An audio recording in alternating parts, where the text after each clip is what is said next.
Haleluya. Tadi saya membuat pernyataan bahwa tanaman Tuhan yang mengeluarkan buah yang manis pasti dijaga oleh Tuhan, dipelihara oleh Tuhan. Ada seseorang pengusaha yang terkenal, sangat fair dalam bisnis dealingnya, sangat jujur. Bapak yang hebat, yang selalu mendoakan anak-anaknya. Seorang suami teladan, suami idaman, dan selalu jadi berkat kepada orang miskin, kepada janda, yatim piatu. Bahkan dia mengeluarkan dana untuk membela orang-orang yang tertindas. Berapa banyak saya percaya orang semacam itu akan selalu dilindungi oleh Tuhan. Siapa yang percaya? Angkat tangan. Mungkin itu Anda ya. Tetapi firman Tuhan menunjukkan life is a mystery. Hidup itu misteri, tidak selalu seperti itu. Kita lihat bagaimana bangsawan berjalan kaki, hamba-hamba naik kuda, saudaraku. Dunia ini, life is unfair. Mari saya mengajak kita melihat firman Tuhan dalam Yakobus pasal yang kelima. Dalam Yakobus pasal kelima ini ada dua macam cara kehidupan. Karena itu saya sebutkan gaya hidup dan hidup gaya. Gaya hidup atau hidup gaya. Life is a choice. Anda bisa pilih gaya hidup Tuhan atau hidup gaya dunia ini. Firman Allah mengatakan Yakobus pasal 5 ayat pertama. Hai sekarang kamu orang-orang kaya menangis dan meratap atas sengsara yang akan menimpa kamu. Kekayaanmu sudah busuk, corrupted. Pakaianmu telah dimakan ngengat. Emas dan perakmu sudah berkarat, dan karatnya akan menjadi kesaksian kepada kamu dan akan memakan dagingmu seperti api. Kamu telah mengumpulkan harta pada hari-hari yang sedang berakhir. You have, berarti kembali ayat tadi, you have heaped up treasure in the last days. Tapi perkataan in dalam bahasa Greek adalah en, en, in ya, en. En itu punya dua arti. Dan terjemahan Alkitab ada dua. Yang satu in the last days, yang satunya for the last days. Saya akan terangkan nanti ayat selanjutnya. Sesungguhnya telah terdengar teriakan besar karena upah yang kamu tahan dari buruh yang telah menuai hasil ladangmu, dan telah sampai ke telinga Tuhan semesta alam keluhan mereka yang menyabit panenmu. Dalam kemewahan kamu telah hidup dan berfoya-foya di bumi. Kamu telah memuaskan hatimu sama seperti hari penyembelian. Kamu telah menghukum bahkan membunuh orang yang benar, dan ia tidak dapat melawan kamu. Surat ini ditujukan pada 12 suku dalam perantauan.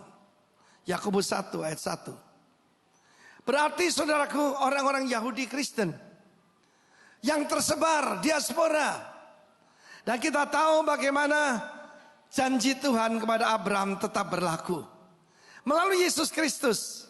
Maka janji Abraham bukan cuma untuk bangsa Yahudi, tetapi untuk semua orang percaya. Amin. Jadi memang akan ada kekacauan, tetapi saudaraku, engkau tetap jadi kepala bukan ekor. Engkau akan terus naik dan tidak turun. Cuma sekarang itu bagaimana cara menggunakannya. Mari kita lihat ayat selanjutnya, itu tentang gaya hidup. Karena itu saudara, bersabarlah sampai kepada kedatangan Tuhan. Sesungguhnya petani menantikan hasil yang berharga dari tanahnya, dan ia sabar dan telah turun hujan musim gugur dan hujan musim semi. Petani di sini pemilik ladang, bukan petani penggarap. Amin. The husbandman. Sampai turun hujan musim gugur dan hujan musim semi, yaitu hujan awal dan hujan akhir. Kamu juga harus bersabar dan harus meneguhkan hatimu, karena kedatangan Tuhan sudah dekat. Saudara, janganlah kamu bersungut-sungut dan saling mempersalahkan, supaya kamu jangan dihukum. Sesungguhnya hakim telah berdiri di ambang pintu. Saudara, turutilah teladan penderitaan dan kesabaran para nabi yang telah berbicara demi nama Tuhan. Sesungguhnya kami menyebut kamu mereka berbahagia. Itu mereka yang telah bertekun. Kamu telah mendengar tentang ketekunan siapa? Yang keras? Ayub. Dan kamu telah tahu apa yang pada akhirnya disediakan Tuhan baginya. Bukan cuma the end intended by the Lord, but the end of the Lord. Karena Tuhan Maha Penyayang dan penuh belas kasihan. That the Lord is very compassionate and merciful. Senang enggak punya Tuhan yang Maha Penyayang? Amin. Pengusaha yang disebutkan tadi adalah pengusaha yang jadi berkat, yaitu Ayub. Ayub bukan cuma terkenal iman, kesabaran, ketekunannya, tapi juga terkenal sedekahnya. Ayub pasal 29 mengatakan, kenapa dia dihormati orang? Karena dia berkata, janda-janda miskin kubuat bersuka cita. Orang-orang tertindas kubela. Orang-orang yang mau dimakan oleh orang kurampas dari mereka. Dia mengeluarkan biaya untuk membela orang-orang tertindas. Tidak heran Tuhan memberkati dia. Firman Allah mengatakan, adalah seseorang di tanah Uz bernama Ayub. Dia saleh, jujur, takut akan Tuhan, menjauhi kejahatan. Saudaraku, firman Allah berkata, he is the greatest man in the east. Tetapi satu hari iblis, musuh kita setan, menghadap kepada Tuhan. Dan Tuhan membanggakan Ayub. Tidak kamu lihat hambaku Ayub? Gak ada lah seperti dia. He's the planting of the Lord. Dia tanaman Tuhan yang luar biasa. Dia saleh, jujur, takut, menjauhi kejahatan. Dia murah hati, sama seperti aku. Tuhan itu Maha Penyayang dan penuh belas kasihan. Dan apa yang terjadi, saudaraku? Kita melihat iblis berkata, ya, sebab kamu melindungi. Bukan cuma melindungi dia dan keluarganya. Engkau melindungi semua harta miliknya. Coba diambil daripadanya. Dia akan menghujat engkau. Tuhan bilang baik. Perlindungan atas Ayub diangkat. Ingat. Tanpa Tuhan izinkan, nothing had happened in our life. Amen. So bersuka cita buat itu. Iblis hanya bisa melakukan sejauh yang Tuhan izinkan. God is in control in your life, in my life. Firman Tuhan mengatakan kemudian, in one day, 7 anak laki-laki, 3 anak perempuan. Semuanya mati dalam satu hari. Bukan cuma itu, rumah mereka ditimpa oleh angin puting beliung. Api turun dari langit. Orang Yahudi selalu berkata langit itu Tuhan. Sama seperti orang Chinese, Tian. Langit dengan Tuhan dibuat sama. Jadi Ayub mengira bahwa api itu datang dari Tuhan. Kemudian orang-orang Sabian, orang-orang Amalek, Midian datang dan merampas semua harta benda Ayub. Dia bangkrut in one day. Homeless, childless, penniless. Dia tidak punya apa-apa. Tapi dia tetap masih bisa memuji Tuhan. Dia tidak tahu what is behind the scene. Dia tidak tahu bahwa iblis di belakang itu. Dia kira ini ujian dari Tuhan. Dan dia berkata Tuhan memberi, betul? Tuhan mengambil, bukan? Terpujilah nama Tuhan. Bahkan pada waktu kemudian iblis berkata, ya, Tuhan berkata, lihat bagaimana? Dia tidak menghujat aku. Dia tetap memuji aku. Baruch Hashem Adonai, blessed be the name of the Lord. Kata iblis, iya, coba sentuh tubuhnya. Dia akan mengutuki engkau sampai ke mukamu. Oke, pagar kedua diangkat. Tapi jangan jamah nyawanya. Dan saudara, kita tahu, bukan cuma itu penyakit datang.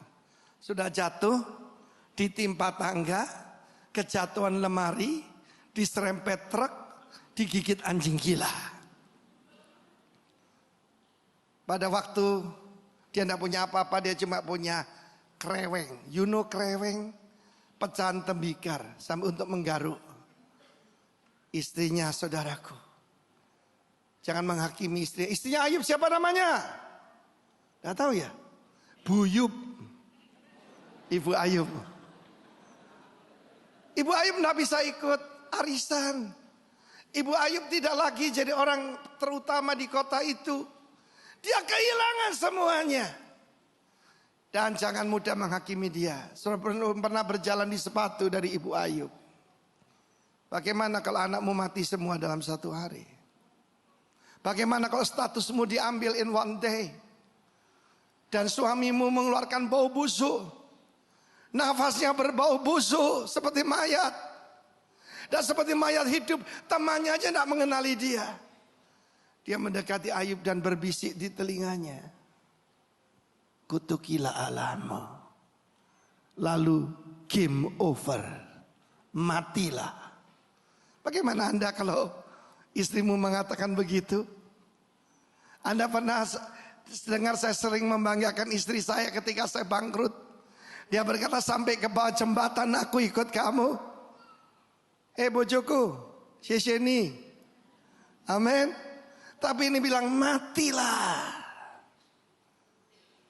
Ayub berkata, kamu bicara seperti orang tidak beres.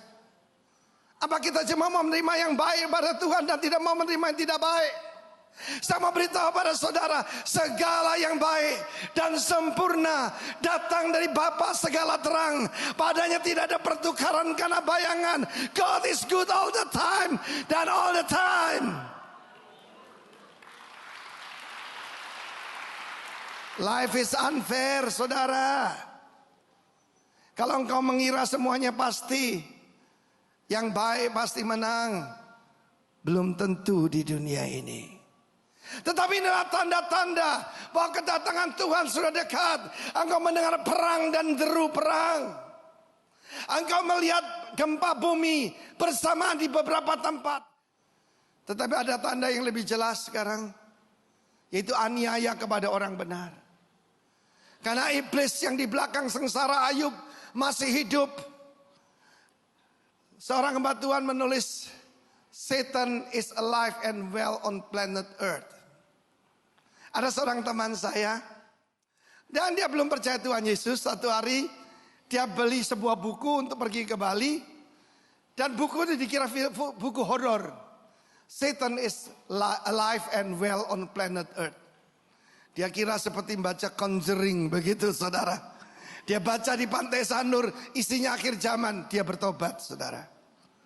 Ya, orang kaya sukar masuk kerajaan sorga, tapi Tuhan punya cara tersendiri. Tepuk tangan bagi Allah kita.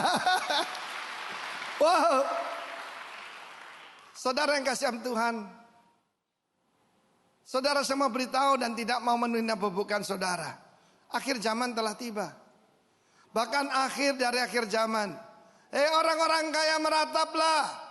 Menangislah kalau hidupmu untuk dirimu sendiri. Ingat, berkat Abraham bukan cuma diberkati, tapi menjadi berkat bagi banyak bangsa. Tidakkah saudara sadari, di Indonesia ini masih sangat bebas. Di Amerika Serikat ada seorang ibu petugas pencatatan sipil. Dia menolak untuk membuatkan, yaitu pencatatan pernikahan antar dua orang. Sebab dua orang ini sama-sama namanya David. It's again my belief. Saya tidak mau melakukannya. Silakan petugas yang lain. Dia dimasukkan penjara. David dan David. Kalau David dengan Davina bagus. Sebab Adam itu suami dari Inul. Bukan Adam suami dari Ipul. Tetapi ketika saya menolak, engkau dan saya akan disebutkan ekstremis. Fanatik masih lumayan. Saya dulu dibilang fanatik. Kamu enggak ngerokok ya? Enggak judi ya? Enggak main perempuan ya? Kamu ini fanatik tahu Arifin. Saya bilang lebih baik fanatik daripada munafik. Betul kan? Tapi sekarang capnya itu ekstremis. Ekstremis itu bahaya. Saudara, ibu ini dimasukkan penjara. Ada seorang guru masuk penjara karena apa? Berdoa di kelas dalam nama Yesus. Masuk penjara. Dunia ini akan sangat tidak toleran kepada saudara dan saya. Akan tiba satu masa bisnis not as usual but unusual. Para pengusaha di sini, sikapmu kepada istrimu, pada anakmu, pada para pegawaimu, urusan dengan Tuhan. Mungkin Menteri Tenaga Kerja tidak dengar, Presiden tidak tahu, tapi Tuhan tahu. Ada satu tantangan buat kita. Kita bisa memperkaya diri sendiri atau jadi berkat buat orang lain.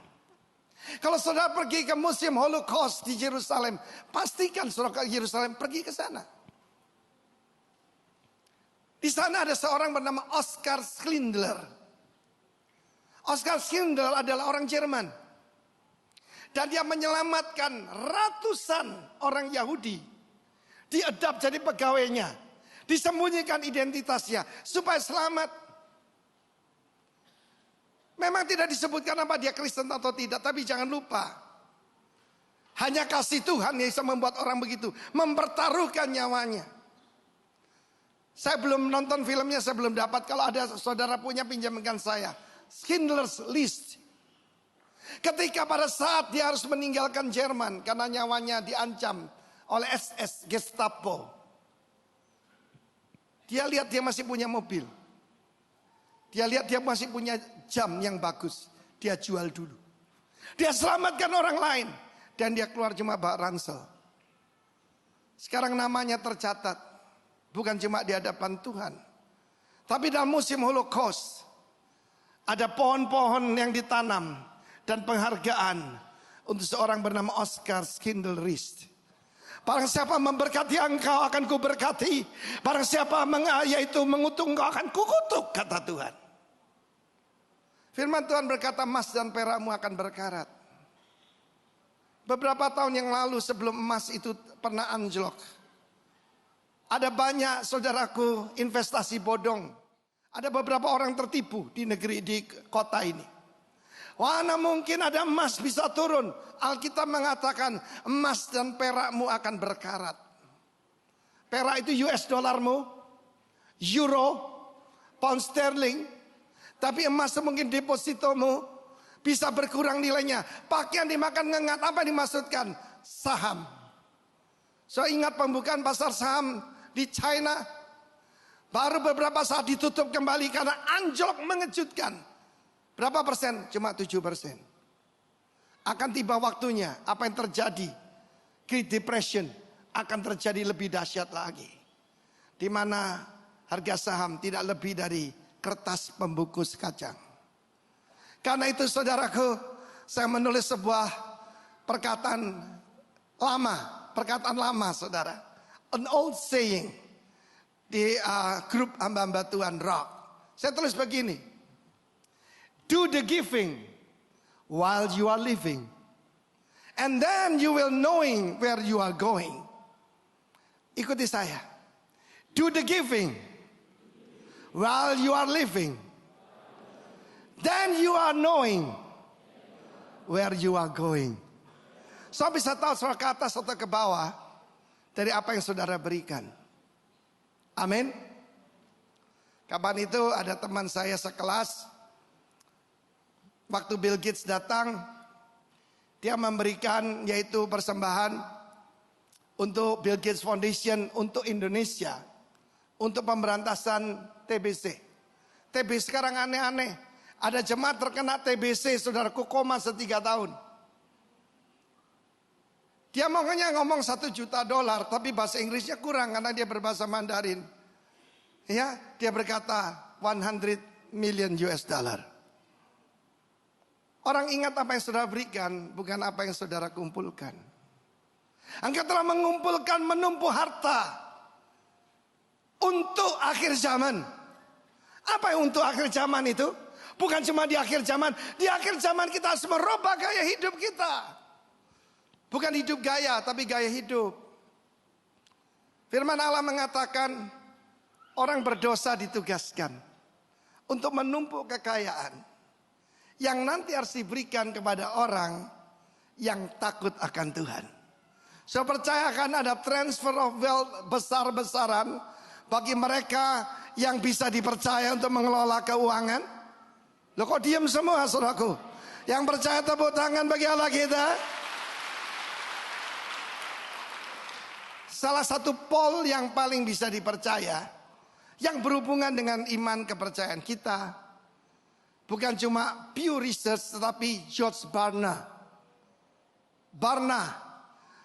Research ini membuat suatu research di kalangan orang-orang Amerika. Apa yang disebut ekstrim? Apa yang disebut religious ekstrim? Apa yang disebut berbahaya? Dan inilah hasilnya. Yang kategori pertama, memakai agama untuk membenarkan kekerasan. Menolak, yaitu medical care untuk anak-anak mereka. Ada kelompok-kelompok yang tidak mau ditransfusi dengan alasan kepercayaan. Ada yang menolak, yaitu ilmu kedokteran. Saya tidak mengajarkan itu.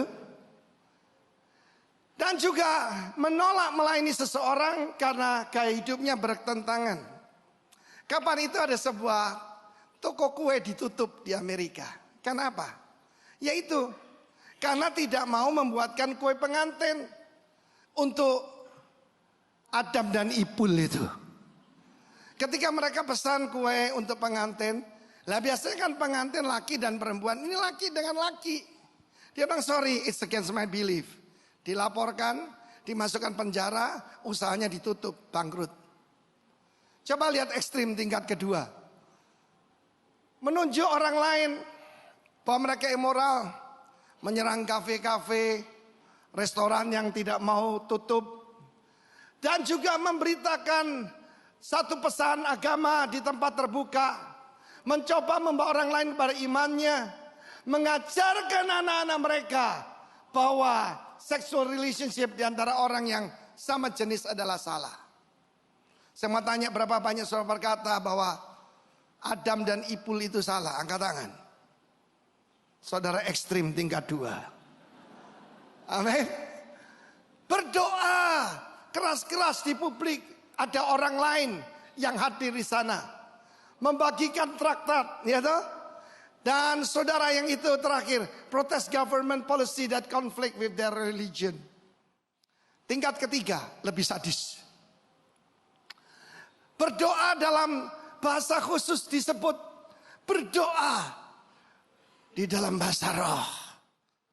Itu adalah ekstrim tingkat 3. Dan itulah saudara dan saya. Bahkan meninggalkan pekerjaannya, yaitu pergi ke negeri lain. Memakai dietary restriction for religious reason. Dan juga yang terakhir, wait until marriage to have sex. Itu betul-betul ekstrim. Berapa banyak saudara percaya kesucian itu dasar daripada iman kita. You are very extreme. Yang keempat, membaca Quran atau Bible. Berapa banyak saudara sini ketika diam-diam saudara bukan buka situs porno, saudara membaca Alkitab dengan iPad saudara, dengan Alkitab saudara. Berapa banyak? Waduh, ekstrim tingkat 4. Ya tak? Volunteer to help people in need. Oh, ini perintah Tuhan. Apalagi melakukan persepuluhan. Itu super ekstrim. Itu berbahaya.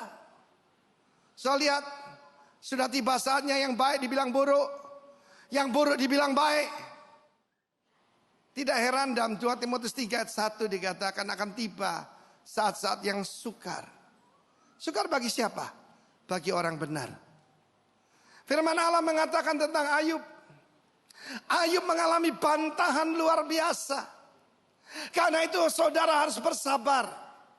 Kita mau minta apa dari Tuhan hari ini? Pertama itu kesabaran, makrotimia, panjang sabar.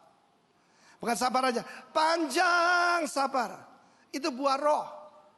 Panjang sabar itu buah roh. Yang kedua, saudara, firman Allah mengatakan Ayub ini bertekun. Hupomone. Hupomone itu saudaraku, patience, yaitu punya pengharapan dan kekuatan luar biasa di bawah tekanan. Yang ketiga, dia punya ketahanan. Hupo atau hipomeno. Hipomeno itu endurance. Only by the grace of God. Hari ini saya setia pada satu wanita. Bukan karena saya baik, tapi karena Roh Kudus. Semua suami di sini berkata, a man without Holy Spirit is a dangerous man. Saudaraku, kemudian yang terakhir, bantahan itu adalah antilogia.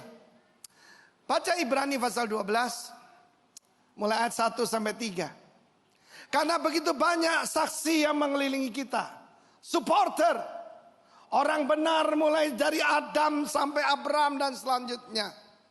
Para yaitu martir Tuhan.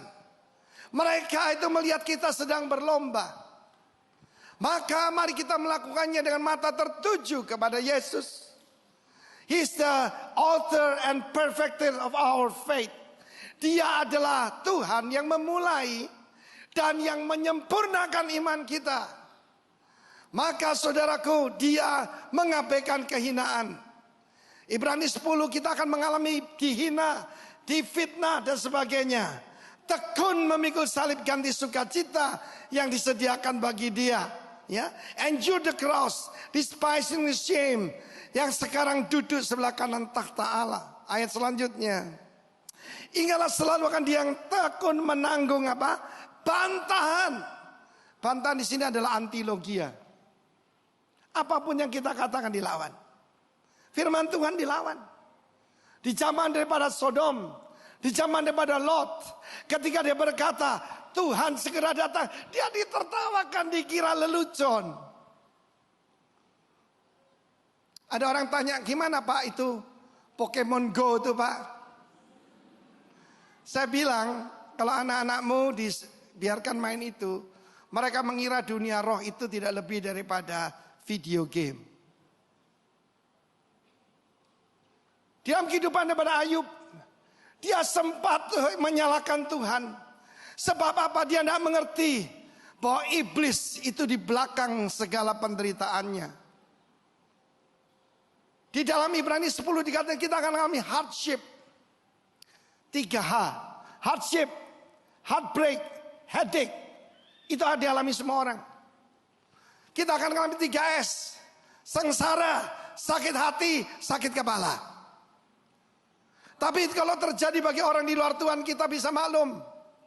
Tapi justru orang benar akan mengalami bantahan yang sedahsyat itu. Antilogia diterjemahkan bahasa Inggris contradiction. Bahasa Indonesia kontradiksi. Satu kali saya berkhotbah di Bandung. Ketika saya berkhotbah di Bandung, mendadak waktu itu saya berbicara tentang aborsi. Mendadak ada seorang ibu kesurupan, berdiri belakang. Dan dia berteriak, orang itu membuat saya jadi pembunuh. Antilogia. Tapi saya tahu bukan ibu itu yang berteriak. Setan pembunuh yang dalam dia. Zaman dulu orang mempersembahkan bayi-bayi di perut daripada berhala-berhala yang dipanasi dengan api. Tapi hari-hari ini demi kenikmatan, orang membunuh bayinya sendiri dalam kandungannya. Saya masih ingat, saudaraku, kemana saya pergi. Ancaman, bantahan, apapun. Dan it's normal. Katakan bersama saya, opposition is normal. Amin. Kita ingat akan Ayub. Jadi kita mau minta kepada Tuhan panjang sabar, makrotimia. Kita minta kesabaran, ketekunan, yaitu hipomone. Dan kita minta endurance, ketahanan, hipomeno. Saat ini mungkin saudara sedang menghadapi tekanan. Saudara sedang mengalami hardship. Saudara sedang mengalami heartbreak. Saudara sedang mengalami sakit hati. Mungkin sedang sakit kepala. Saya mau beritahu, hakim telah berdiri di ambang pintu. Kedatangan Tuhan sudah sangat dekat. Tepuk tangan bagi Allah kita. Coba kita lihat yang tingkat keempat tadi. Sudah lihat? Siapa yang disebut ekstrim itu? Coba salah satunya. Volunteer to help people in need. Bukankah itu perintah Tuhan? Love your neighbor. Dunia ini Saudara mungkin tidak rasa, di Indonesia ini beda. Tapi di luar negeri, orang tidak peduli dengan orang lain. Mau mati kek, jungkir balik kek, EGP. Tapi perintah Tuhan agape, bukan EGP. Sebagai contoh yang lebih jelas, Tuhan Yesus pernah membuat suatu keterangan tentang hidup setelah kematian. Antara Lazarus dan orang kaya. Orang kaya itu, dia tidak berzina. Apa kesalahannya? Kesalahannya EGP. Ada pengemis di pinggir jalan. Kalau ada orang minta uang pada saudara, saudara tahu nggak siapa namanya? Nggak mungkin kan? Tapi dia tahu, suruhlah Lazarus. Dia tahu tentang Lazarus. Tapi dia membutakan matanya. Ketika kereta kudanya mendekati pintu gerbang, dia bilang, tancap gas. Dia tidak mau lihat, yaitu Lazarus. Padahal dengan kekayaannya, dia tidak usah mengorbankan keenakannya. Dia bisa menolong, bawa aja ke UGD. Saya masih ingat satu hari saudara. Gereja kita masih kecil, jemaat tidak seberapa, baru kira-kira 100-200 orang. Lalu saya didatangi seseorang, Pak, ada orang mau mati di Jalan Tengku Umar, di depannya toko yang lagi ditutup. Loh kenapa? Orang lain tidak mau ngurusi katanya, baunya busuk sekali. Lalu saya ajak tim kita ke sana, dibawa ke Sanglah, diobati sampai selesai. Dengan anugerah Tuhan, kansernya sembuh. Dan orang itu orang dari pulau sebelah, dari Lombok. Saudaraku, dia jadi orang percaya. Dan dia masuk sekolah Alkitab. Jadi penginjil, namanya Slamet. Tepuk tangan bagi Allah kita. Tapi tanpa Yesus dia tidak selamat saudaraku. Saya tidak mau jadi orang itu, orang kaya itu. Kalau Lazarus dijemput malaikat, orang kaya itu cuma dikatakan orang kaya juga mati. Lazarus mati duluan, kurang gizi. Tetapi saudaraku ketika dia dalam keadaan begitu menderita, Ayub yang datang ketiga orang temannya menyalahkan dia. Kamu pasti punya dosa. Ada kutuk nenek moyangmu. Kalau tidak kamu berdosa, mungkin istrimu, mungkin anakmu kejatuhan bangunan. Itu pasti mereka berdosa. Dia disalahkan. Antilogia. Tetapi kemudian ada seorang anak muda bernama Elihu. Dia menegur Ayub karena Ayub menyalahkan Tuhan dan membenarkan diri sendiri. Orang tua belum tentu berhikmat. Saudara itu yang namanya Bildad itu waduh sadis saudara. Ya, dia menyakiti setiap perkataan yang menyakiti. Saya mau beritahu religious people, lidahnya itu berduri. Ada orang yang lancang perkataannya seperti keris. Terjemahan lama. Kalau pisau cuma melukai. Kalau keris ada cyanida. Ada arsenikum. Ada bisanya di situ. Banyak orang cantik lidahnya berbisa. Hati-hati. Apa yang paling merusak gereja? Mana tanya, apa Pak yang paling merusak gereja? Saya bilang lidah. Betul nggak? Betul nggak saudaraku? Berapa banyak gereja pecah, pelayanan hancur gara-gara lidah. Tapi pastikan lidah kita. Kenapa ketika Roh Kudus menjamah kita? Nomor satu dijamah lidah kita. Supaya lidah kita jadi berkat. Tapi ketahuilah ini adalah akhir zaman. Mari kita tidak hidup memuaskan diri sendiri. Sekali lagi saya supaya ingat ya. Do the giving while you are living. Tidak mau kan? Lebih keras.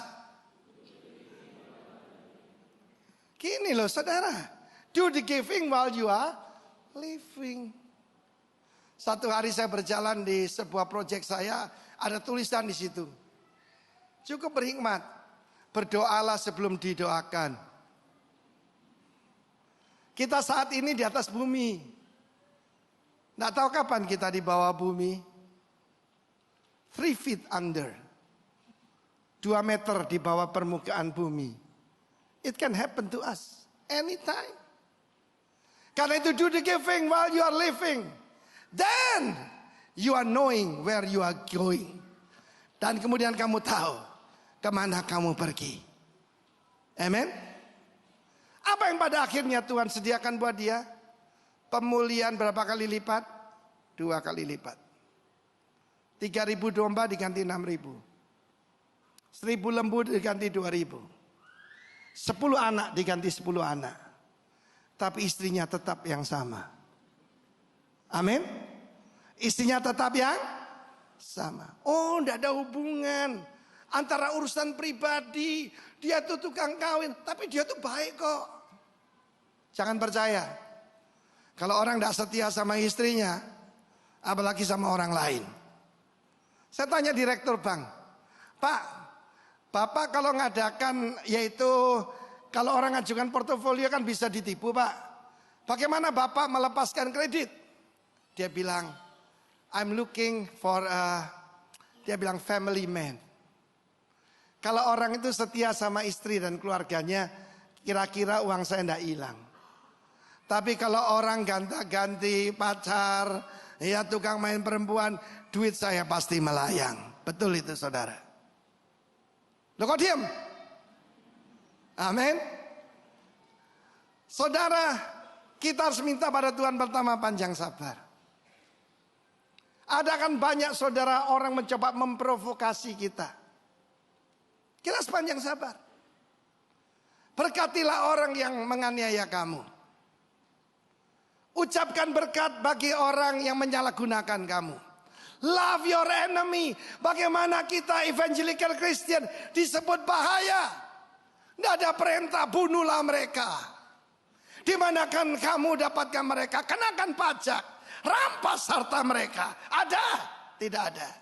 Yang ada love your enemy.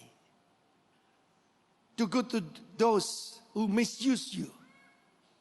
Berbuat baik kepada orang yang menyalahgunakan engkau. Itu perintah Tuhan.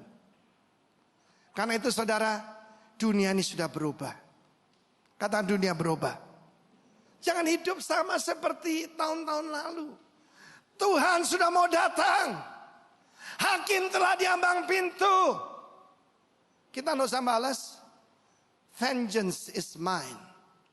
Vengeance is mine. Amin. Tetapi saudara dan saya akan dimasukkan ekstremis. Saudara dan saya yang sungguh-sungguh dengan Tuhan, yang menolong orang lain, akan disebut berbahaya. Dan itu terjadi pada orang terbaik di dunia, Yesus Kristus. Ingatlah akan dia. Yang menanggung bantahannya sehebat itu dari pihak orang berdosa. Mari kita minta pertama panjang sabar. Kedua ketekunan atau kesabaran. Hipomone. Seperti tiang yang tetap ada di tempatnya. Dan yang ketiga itu adalah hipomeno. Ketahanan. Ketahanan. Waktu saya masih SMA, itu ada race yang paling membosankan yang saya pernah lihat. Itu race ketahanan. Endurance race.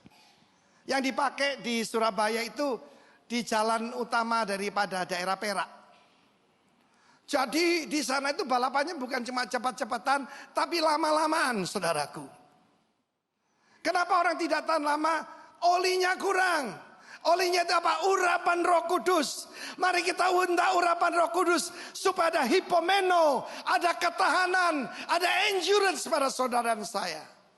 Dan jangan heran, nanti dari pers, bahkan mungkin dari pemerintah, dari pihak manapun akan ada antilogia. Bantahan kepada saudara dan saya. Bertahan saudaraku. Karena hakim telah ada di ambang pintu. Betapa bersyukurnya kita tinggal di Indonesia. Tidak boleh izin gedung gereja. Lihat gedung ini. Kita dapatkan secara ajaib bukan? Haleluya. Saya mau cerita sedikit. Saya ingat lagu tadi, You Raise Me Up. Salah satu jemaat di sini murah hati pada kita. Tahu pastornya dan ibu itu sering capek kalau di luar negeri. atau dari luar kota, dia menyediakan kita voucher di spa-nya. Tidak usah disebut karena tidak boleh promosi. Sampai di sana saudara, masyurnya atau pemijatnya itu dari Jawa Barat semua. Kemudian ada instrumental You Raise Me Up itu, saya nyanyi. You raise me up so I can stand on mountain. Istri saya menerjemahkan pada mereka. Mendadak mereka menangis. Mereka menangis. Istri saya berkata, dia itu bicara kepada Tuhan Yesus. Yang mau dengar seruan kita. Dan sampai selesai mijet, dua-duanya terima Tuhan Yesus. Itu Indonesia. Kalau di Amerika saya dilaporkan. Itu orang ekstrim. Masa memberitakan kepercayaannya pada kita dari kepercayaan lain. Saya sering diundang pengusaha-pengusaha papan atas kita untuk berdoa pada waktu pernikahan anak-anak mereka. Saya tanya kenapa di Jakarta kan banyak. Kenapa mesti orang Bali ke sana? Mereka tersenyum, tapi saya tahu sebabnya. Ada banyak orang kalau dilihat ada pejabat di situ, doanya, ya Tuhan yang Maha Kuasa. Ya Tuhan yang ada di atas sana, yang Maha Pemurah Penyayang. Mereka tidak sebut namanya. Namanya Yesus. Saya selalu sebut nama Yesus. Sebab saya tahu barang siapa malu mengaku aku di hadapan manusia, aku juga malu mengaku dia di hadapan Bapa dan para malaikat kudusnya. Tapi barang siapa tidak malu mengaku aku mengakui dia di hadapan Bapa pada hari kedatanganku. Siapa di sini mau dibanggakan oleh Tuhan? Tapi di luar negeri saya akan disebut ekstremis. Saya sudah berkata pada para pemimpin kita, kalau nanti ya ada Adam mau nikah dengan Ipul, tolak saja. Adam kawinnya sama Inul, tidak dengan Ipul. Amin. Bahaya Pak. Tapi jangan takut saudaraku. Selamat Tuhan bersama kita. Tepuk tangan bagi Allah kita saudaraku.